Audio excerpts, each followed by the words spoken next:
Welcome to No Apologies. I'm Dana Lash. When George Floyd was killed, Black Lives Matter just catapulted to nationwide fame in a way that they never had before. Corporations immediately put up the black squares and the fists on their social media in solidarity to the BLM movement.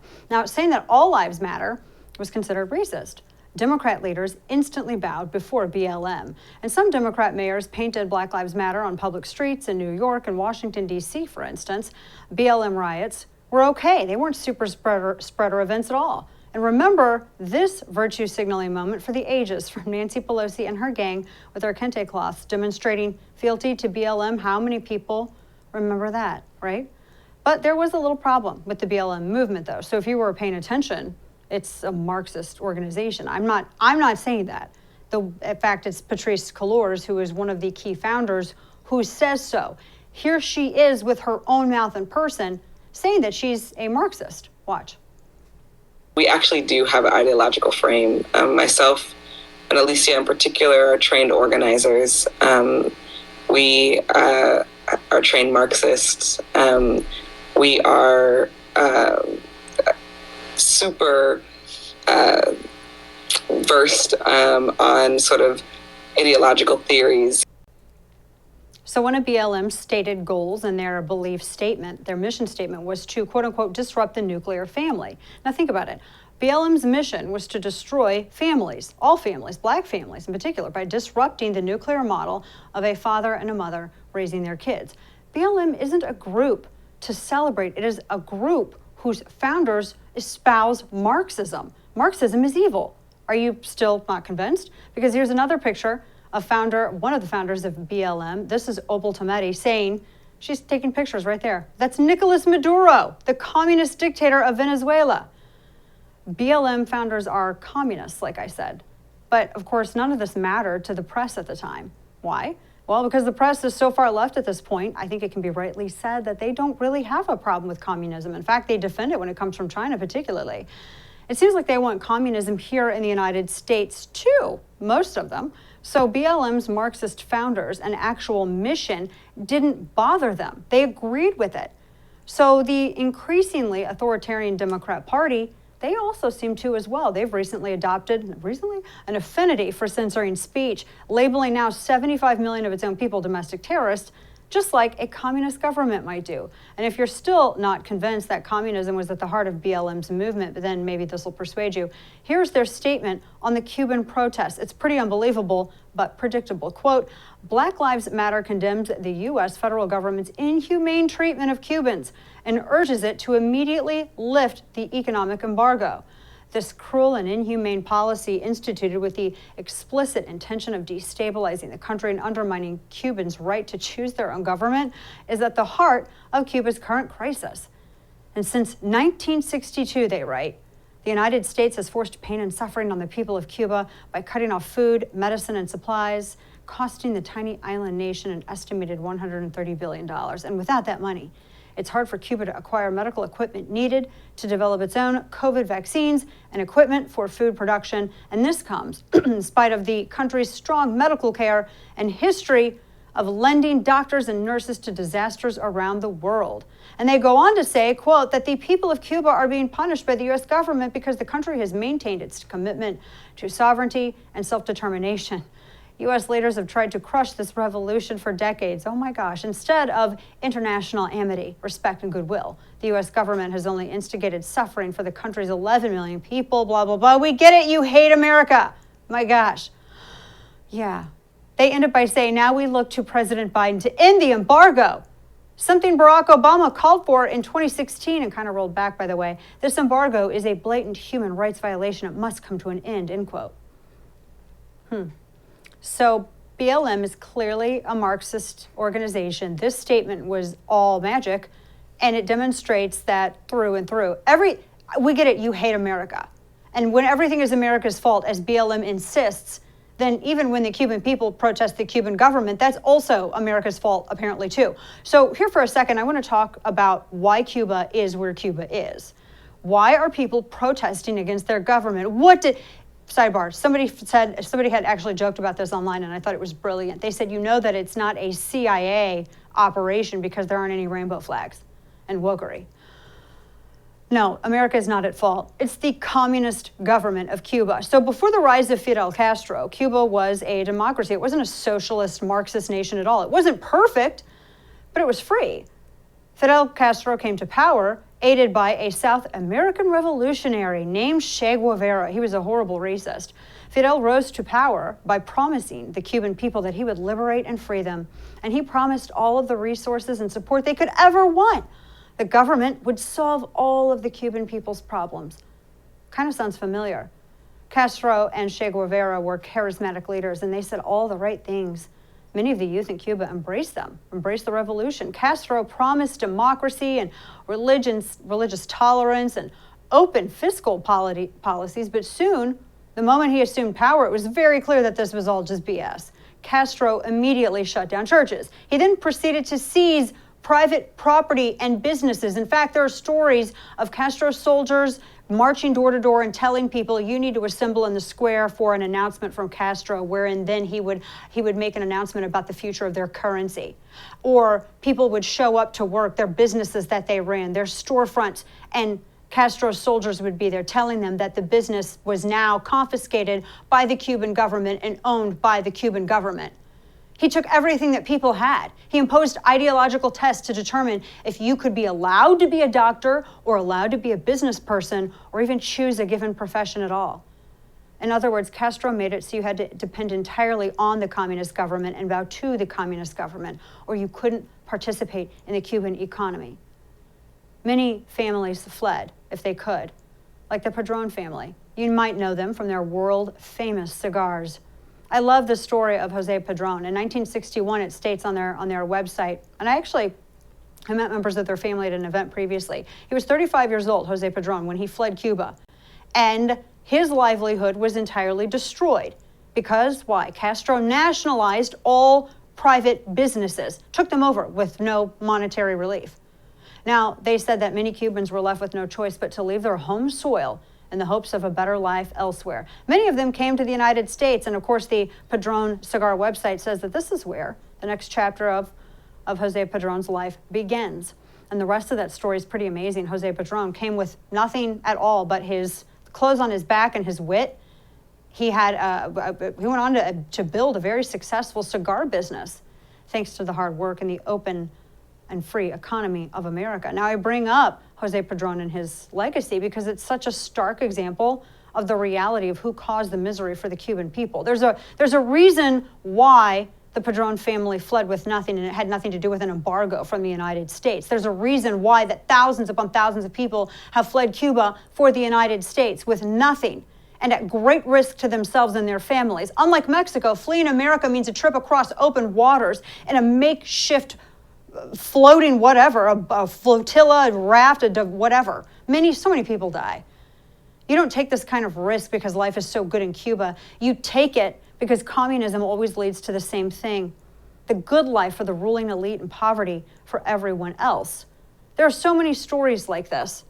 Thousands and thousands of Cubans who flee Cuba and come to the United States seeking a freer way of life.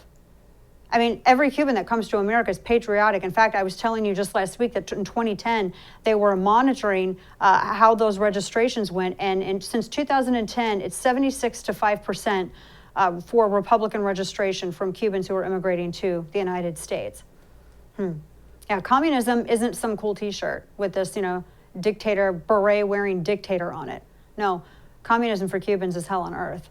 And the Cuban people know where false government promises to take care of everyone leads to. It leads to misery, which makes it all the more telling last week.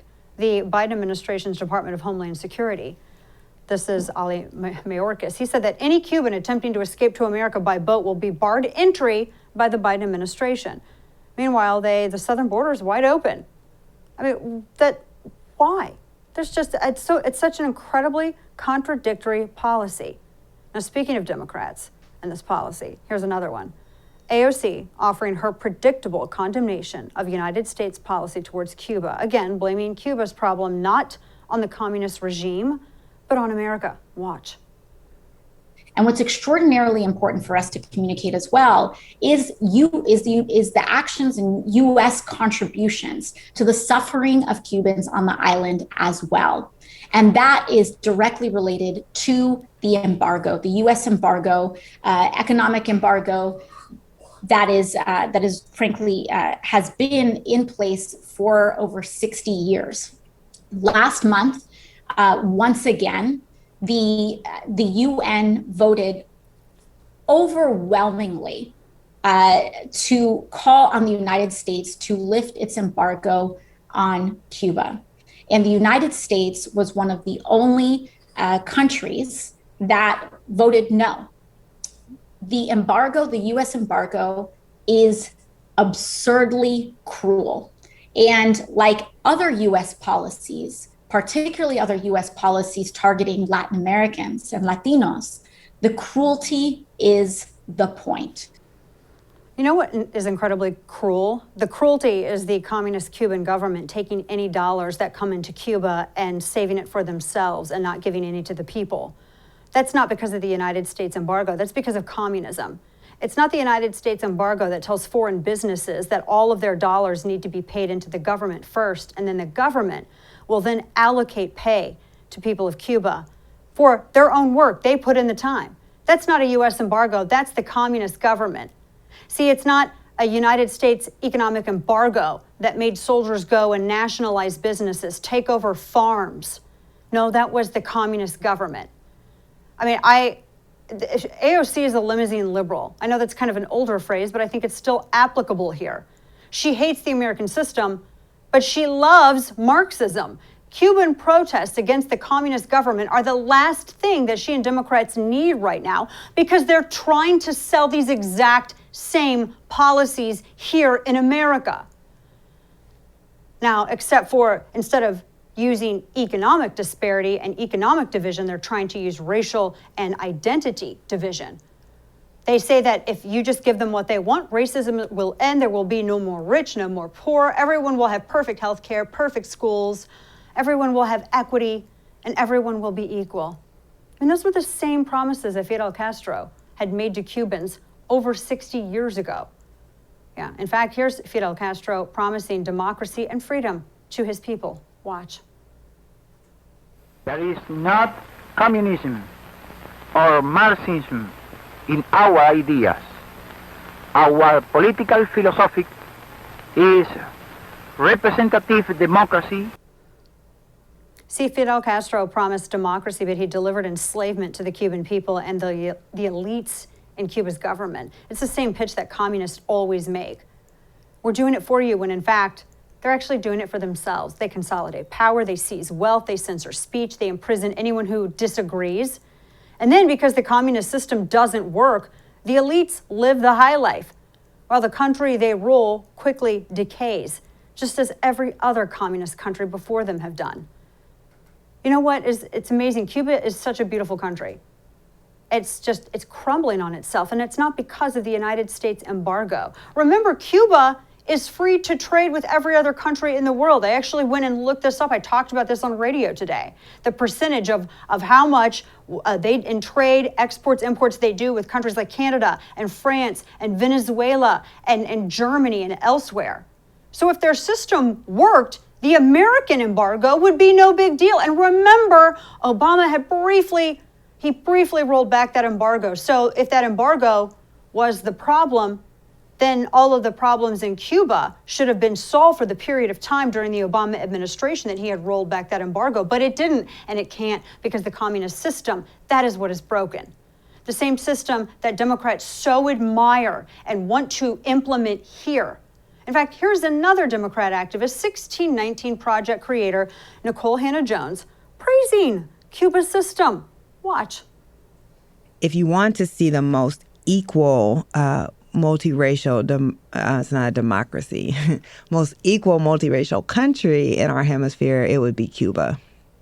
Cuba has the least inequality between Black and white people any place really in the hemisphere. That's, the Caribbean most of the Caribbean, it's hard to count because the white population in a lot of those countries is very, very small. They're countries run by black folks. But in places that are truly at least biracial countries, Cuba actually has the least inequality. And that's largely due to socialism, which I'm sure no one wants to hear. This sounds like a Tupperware fresh Marxist, doesn't it? Who's never actually had to experience it for themselves. Everyone's equal in misery. They're equal in poverty. They're equal in oppression. They're equal in being beaten in the street. They're equal in having their businesses take over. They're equal in being jailed simply because they criticize the regime. So yeah, in that way, Nicole Hannah-Jones is right. Everyone's equal. Equally poor and miserable because of communism. And she wants that system here. So does the New York Times. They make the case for this very system with the 1619 Project, which condemns America and offers socialism as the solution. Marxists, the Marxist founders of BLM, they want this too. In fact, they want it so bad, they're willing to exploit the deaths of black men and seek to disrupt the Western prescribed nuclear family in order to usher in their Marxist utopia. Funny word, utopia. It's Latin for nothing, literally. And Democrats have become a Marxist party at this point too. Think about their proposals lately. Free, universal income. I mean, you basically just get money for existing. You don't have to work. Well, then who provides the money? Are we just going to print it out like Monopoly money? Free healthcare, free school, free college, everything, the free always has an asterisk. They promise equity. Well, we'll all finally be equal. Actually, we'll have equal equity, but we'll be unequal in obtaining that equity. That's what they don't tell you. And Nancy Pelosi, right? She supports this. She's also worth $100 million, right? I don't think I'm exaggerating. I think it's like $100 million. Barack Obama is worth $70 million. He not only lives on Martha's Vineyard, nowhere near the unwashed masses, but he's also building for himself a really nice estate in Hawaii. In fact, he actually broke the law, according to numerous reports, and altered the shoreline in Hawaii, which is a big fat no-no, so that he could have a little bit of beachfront and, just have his property his way. Or what about Bernie Sanders? Equity. He says equity. He's worth millions and millions. He loves equity. He owns multiple homes, right? I don't own multiple homes. Do you own multiple homes? He owns multiple mansions. Racial equity, says BLM founder Patrisse Cullors, who also owns multiple homes. $1 million homes. Homes like in Topanga Canyon. She's a millionaire too. How? On American corporations who see where all of this is headed, they're all jumping aboard this communist bandwagon too. All trying to bend a knee to this sort of Fidel Castro-like policy. Nothing like ensuring a good old-fashioned monopoly by cozying up to authoritarian Democrats who will ensure that they can keep the profits coming in as long as the corporations do as the statist Democrats say. Yeah, the Cuban protests come at a very interesting time for America. I mean, I'm just going to be honest. There's a communist revolution happening here. I've been actually saying this for quite some time. You have to believe people when they tell you that they're Marxists, believe them. I said this of BLM when this audio of Patrisse Cullors first came out. You have to, when they tell you who they are, believe them. We are in a revolution right now. This is the second American Revolution, the first American Revolution where all of the discussions and ideas exchanged before the War of Independence. Cuba is giving us a glimpse 60 years into the future of what communism delivers. Poverty. And the only equity will be the misery index, doled out in equal amounts to everyone but the elite. So one of the other things we often hear is America was built on stolen land. Well, we'll tell you the truth about that particular smear. Will Chamberlain, co-publisher at Human Events, he joins us next. Keep it here. Black Rifle Coffee Company is a veteran-owned coffee company serving premium coffee to people who love America. Veteran, CEO, and founder Evan Hafer spent over 7 years on the ground overseas with U.S. Special Forces and as a CIA contractor. Black Rifle Coffee is committed to Evan's mission of supporting veteran, law enforcement, and first responder causes. So this summer, Black Rifle Coffee Company invites you to enjoy your coffee, whether you're brewing the perfect cup of pour-over or cracking open a can of 300 on your next backcountry mission. Black Rifle Coffee is here to fuel your way wherever the summer takes you. Head on over to blackriflecoffee.com/DanaTV to order yours and use code DanaTV at checkout for 20% off your purchase in your first coffee club order. Fuel your summer with America's coffee. Black Rifle Coffee.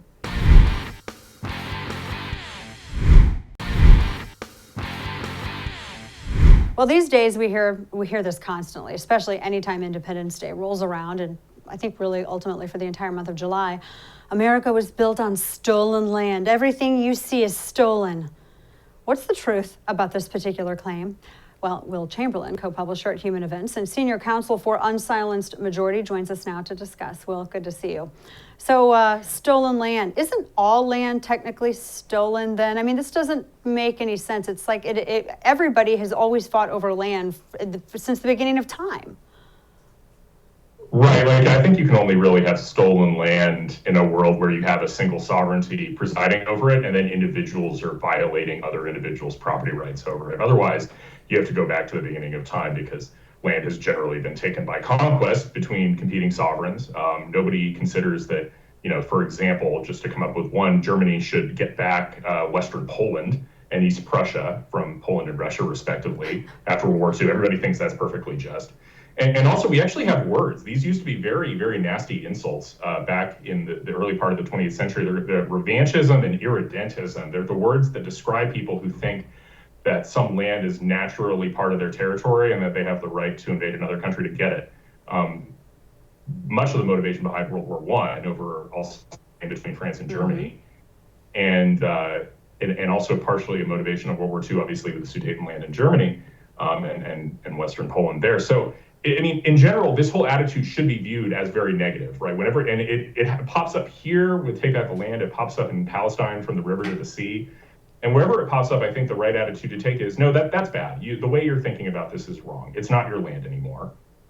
You don't have a country, and if you're proposing a war, then that's immoral. So get over it, right? Like, and especially when it comes to the land of the United States, like you could simply embrace the fact that you're an American citizen and realize that that land is still yours.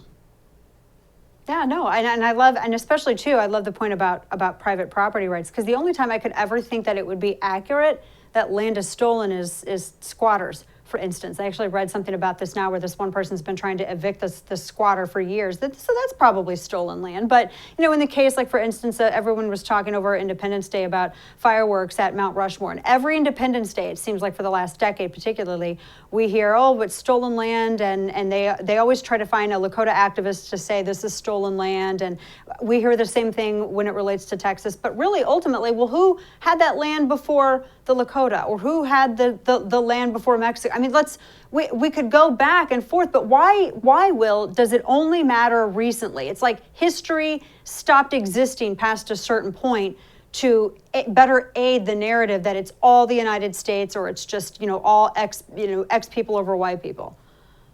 Well, I mean, it facilitates a broader narrative of oppressor versus oppressed within the United States, right? Part of the major left strategy is to come up with a collection of quote unquote oppressed peoples that can then, face off against like what they see as the dominant group. And then that sort of narrative of repression often kind of holds together otherwise very disparate groups with very different interests. So that's, I think, part of it. Another part of it is just a way to, get back at the United States, a way to, essentially deny that what we've done here is actually pretty great, and that the country itself is pretty great. It's a way to indict that narrative and justify all sorts of other nonsense. And I mean, the moment you read about, a really great book is S.C. Gwynn's Empire of the Summer Moon. And part of it is also this narrative of like, well, they were just noble people, innocent, who were then, the Western colonialists came in and ruined everything. Well, it's like you read about how the Comanches treated other Indian tribes and other frontier settlers. You'll quickly be disabused that they were nice people, that somehow they had the morally just claim here. So sort of similar to how the Aztecs, if you read about Aztec history, you're not about to think that the Aztecs were good people either. Cortez was able to take over Mexico because everybody else in Mexico was real tired of the Aztecs for good reason. Yeah, yeah, they were tired. They were tired of their brutality and their heavy fist. And that's a good point to make too, because I don't know. In some ways, I just look at this in like the psychological perspective. Why is it that everyone else's their I don't know, for the lack of a better way to say it, warmongering or their abuses, that's justified. But whenever there's conflict with the United States, or whether it's Louisiana Purchase, or whether it's, it's fighting over where the Texas border is, then that's when it's bad. And that's when you mentioned the oppressor oppressee, but there's always some sort of virtue assigned to the claim that, well, you took this from us. Well, you have, to talk about it in very clinical terms, you have conquering and the conquered, and that's kind of, that's just history. That's human nature. Right. I think Nietzsche described it as like slave morality, and he was actually using that as a pejorative, I think, but the idea of being like the oppressed is always virtuous, and whoever is assigned to the table of oppressor is always awful. And it's like, history is more complicated than that, sorry. It's not nearly that simple.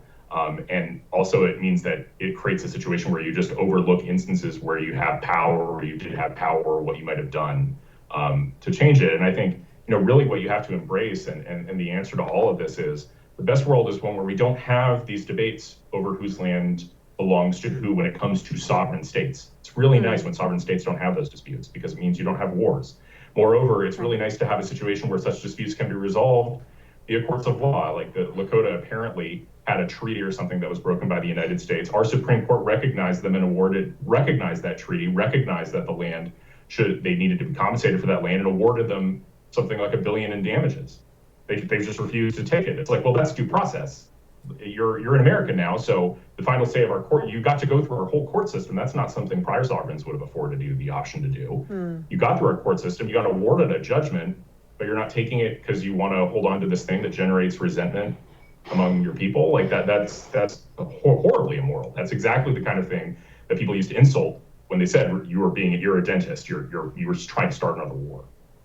Right. We're talking to Will Chamberlain. You mentioned Palestine as well. just reminded me, I saw this tweet a little earlier from Ben and Jerry's. Not that I follow them. It just came, I swear, it just came up in my timeline. I wasn't actively looking for it. But they were saying that they were no longer, essentially they're pulling out of business. They're not going to be doing business anymore with Israel. And they were saying that because of the way that Israel treats Palestine, and it goes back, of course, to the conflict over, again, land. I'm fine. I don't think their ice cream is particularly that good, but I do think that it does kind of throw a spotlight on that larger conflict, because you mentioned from the river to the sea, you have Democrats and sitting elected officials that say this now without maybe they don't fully realize what that statement actually means, Will. Yeah, no, it means remove the Jewish state from the map, and it's the ultimate revanchist claim. Like, is the fact that there's been 3 wars to settle this question is irrelevant. We want more war to settle this question because we don't think it came out the right way.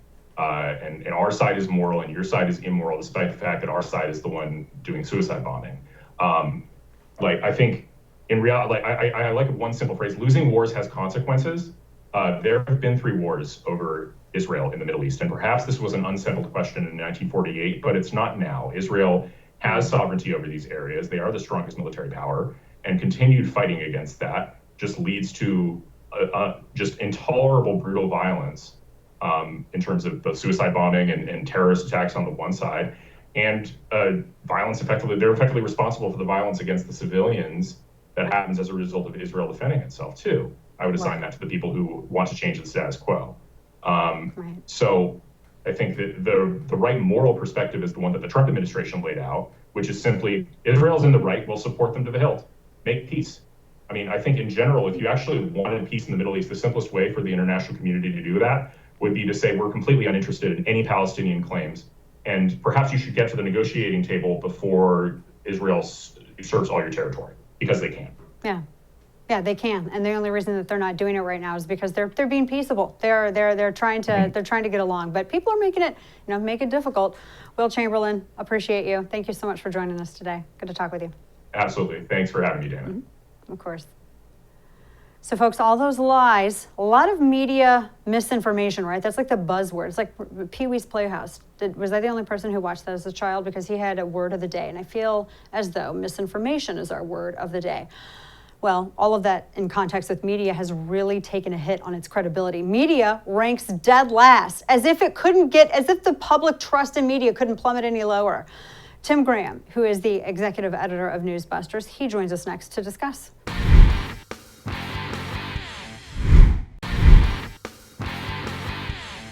So we have the least trustworthy media in the world, and it's no wonder. Look at how the media has been, well, not actually presenting the Cuban protests against the communist government in any way accurately. Well, Tim Graham, who is the executive editor of Newsbusters, he joins us to discuss the media's decline. Tim, good to see you. They ranked last in a measurement of 46 other countries, the United States media. I will say I'm actually surprised that it wasn't like a negative number, a deficit. Well, I guess we're just a rambunctious people who are, skeptical of our are information overlords. Yes, I am fascinated with how now the press went from, being an ally of the people against the government to now the people have to not just watch the government, but also treat the press in the same manner, because they're kind of one and the same at this point.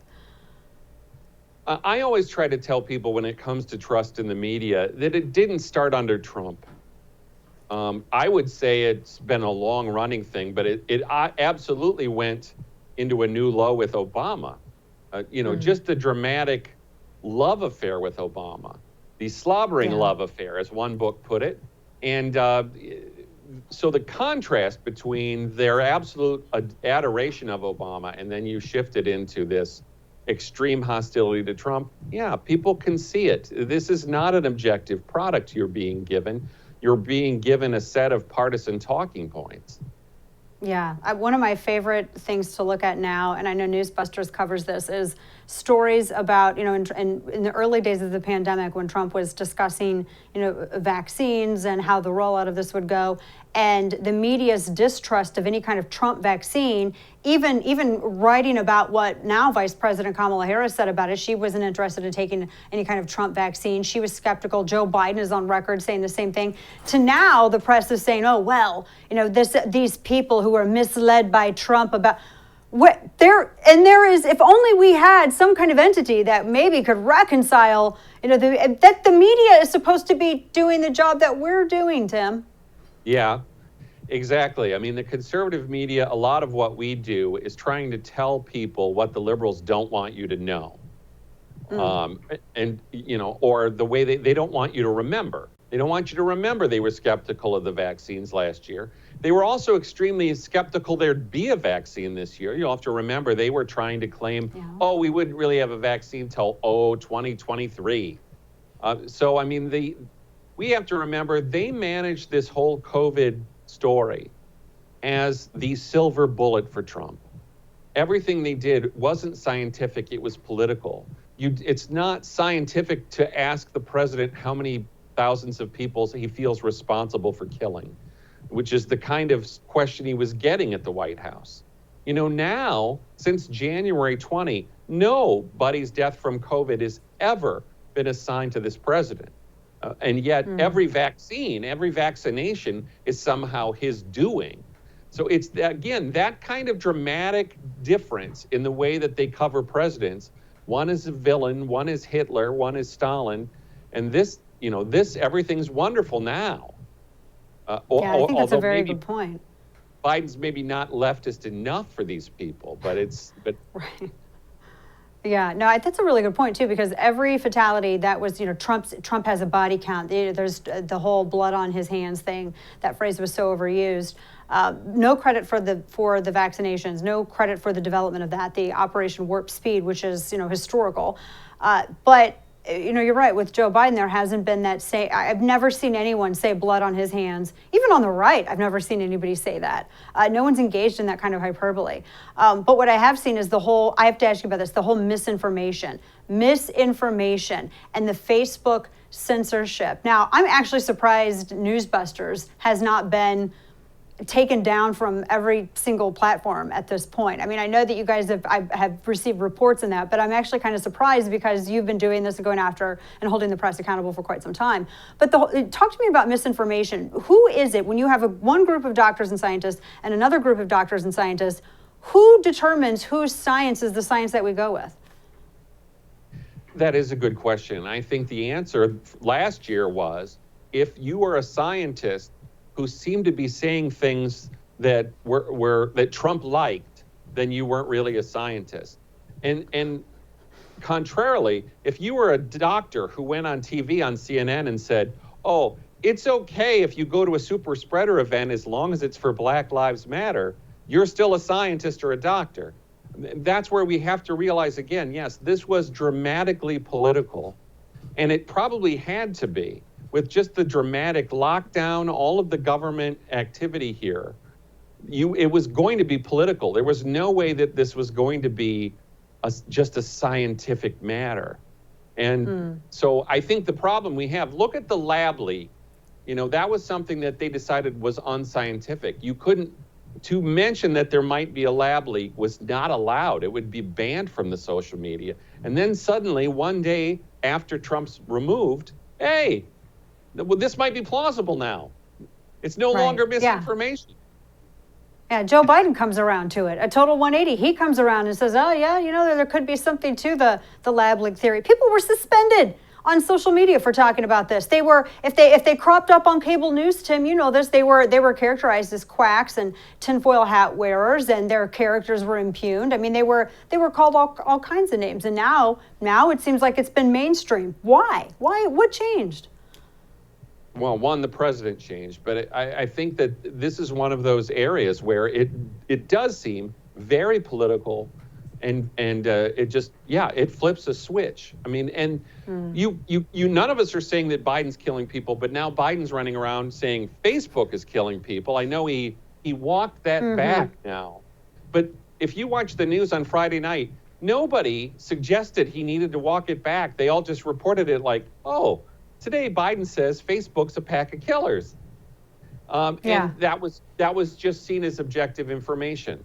We all know that if Trump said something like that, they would have treated it as, you know, we need a 25th Amendment. He's unglued. He needs mental help, and so that is the difference. And now over the weekend, we had CNN suggesting Fox News is killing people. So I guess they're just still at this whole idea of anybody who doesn't hit their marching point on COVID is killing people. Last question for you. The idea of misinformation and that Facebook is killing people. When Facebook, there was an NPR came out with a piece, and they were looking at conservative websites, including Daily Wire, and they were saying, oh, these are the entities. There's 12 entities, 12 people that are sharing misinformation and putting pressure on Facebook, which I feel like they've gotten more of a return on that pressure, that investment of pressure from Twitter than Facebook. But what are your thoughts as to the future of a quote unquote free press? I mean, with legacy press, I don't think they can be free from ideological biases, but with digital media, which has been for so long dominated by conservatives, that's why they incorporated all these algorithms and everything else. But what is your thought on the future of media when now you have the government that can influence these facilitators, these platforms, which, you know, are acting more editorially than they ought to be, and being able to just conclude that anything with which they disagree is misinformation, thus invites regulation from the government, which is censorship. How does a free press digitally survive in that kind of environment? Well, it's sort of tough, and what we have here is a social media that used to sort of say, we're going to be a neutral platform where people can get on and kind of say what they want, we're just going to have a discussion group. And the news media used to be fine with that when their whole idea of, well, the president used his Twitter account to show himself hugging Michelle as he won re-election, and Twitter was great. And then Trump comes along, and now Twitter is evil. And it's that whole idea that now we have to curate the social media just as with as much tilt as the news media. Yeah, gosh, this is a mess. Who knew this is where we would be 10 years ago, even before then, when Tea Party stuff started and everybody broke out their phones and their video cameras, and they were recording everything that was happening at town halls. Pretty amazing. Tim, always good to see you. Thank you so much. Thank you. So, folks, LA says that you have to wear your mask indoors now. It doesn't matter whether or not you're vaccinated. Well, what? We'll discuss that here. Stay with us.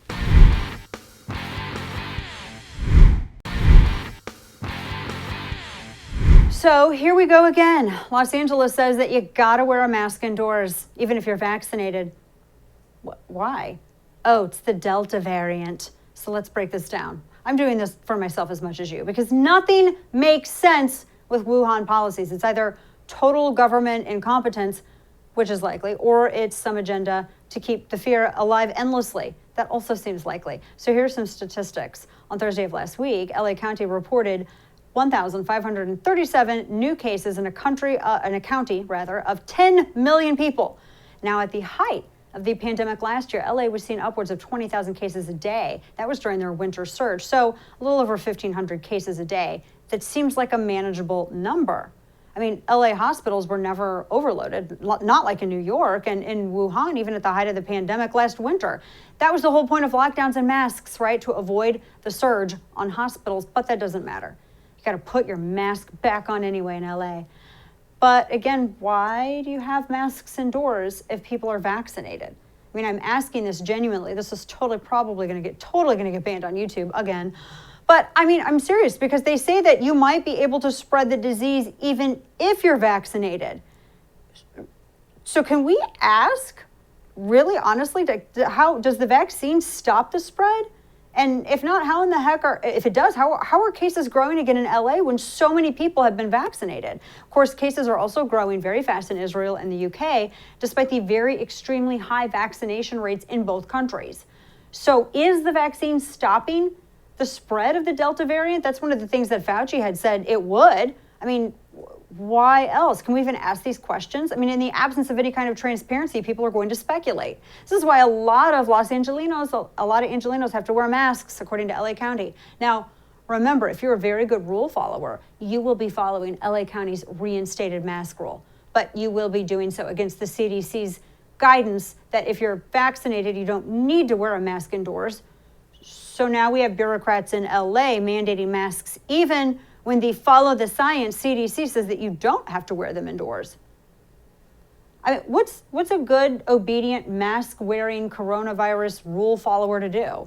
Well, in any case, if you're a good, obedient, mask-wearing person who doesn't question any of the contradictory corona rules we keep hearing, you're also probably vaccinated and ready for your booster. And if you are, you do you, right? You got to do what you think is right for you. But if you're vaccinated, again, why are you wearing the mask? I'm for real, like, you're vaccinated. We were told that you don't have to if you get vaccinated, but now we're told that your mask is for other people.